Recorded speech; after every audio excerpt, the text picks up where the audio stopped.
tanpa sengaja menekan klakson. Meski mereka segera melarikan diri, kejadian ini membuat dokter waspada saat pulang. Dengan tergesa, ia memanjat tangga, mengambil kotak misterius dari atas lemari, lalu mulai menelepon dengan ekspresi serius. Sementara itu, detektif meminta seseorang memeriksa lipstik itu sepanjang malam, yakin akan segera mendapat bukti kejahatan dokter. Keesokan harinya, dokter menerima pasien, seorang gadis kecil di bawah umur. Meski patah tulang gadis itu tidak parah, dokter tetap memintanya menginap di ruang perawatan untuk observasi.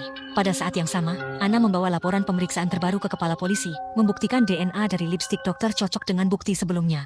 Namun, kepala polisi mengatakan bukti yang didapat secara ilegal tidak bisa dijadikan bukti sah, tapi setidaknya ini menunjukkan dua pemeriksaan sebelumnya mungkin bermasalah. Ia membawa Anna ke jaksa, memohon tes DNA ulang pada dokter. Jaksa tersentuh kegigihan Anna, lalu setuju memberi satu kesempatan terakhir. Kali ini, pengambilan sampel harus diawasi pengacara. Jika hasil tes tetap tidak cocok, kasus ditutup selamanya. Saat petugas siap mengambil darah dari jari, dokter cemas menghindar, dan pengacara buru-buru menghentikan dengan alasan takut jari dokter terinfeksi. Apa bedanya? Saya tidak bisa mengambil risiko infeksi di ujung jari. Karena pekerjaan saya, mereka juga tidak bisa. Jadi darah harus diambil dari lengan saya. Sesuai permintaan dokter, polisi hanya boleh mengambil sampel dari lengan. Namun, setelah jarum menusuk kulit, tidak ada darah keluar. Ini membuat kepala polisi merasa aneh. Bukan kamu. Setelah penyesuaian singkat, perawat mengganti jarum, dan di bawah bimbingan dokter, akhirnya proses pengambilan sampel berhasil dilakukan. Namun, hasilnya kembali mengecewakan. DNA dokter, dan yang ada di celana dalam itu bukanlah orang yang sama. Kimberly panik, dia tidak mengerti trik apa yang telah dilakukan pria itu. Sekarang kami punya alat hukum untuk menghentikan segala bentuk pelecehan lebih lanjut, yang merupakan kemajuan baru. Suatu hari kamu akan membuat kesalahan, Kimberly.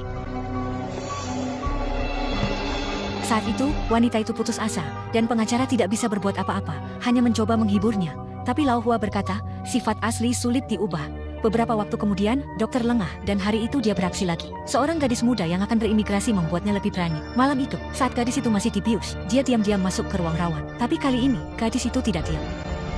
Setelah kasus baru muncul, polisi segera bertindak, menahan pria itu, mengambil sampel rambut dan darahnya, lalu membandingkan hasilnya. Dengan bukti kuat, pria itu mengakui kejahatannya.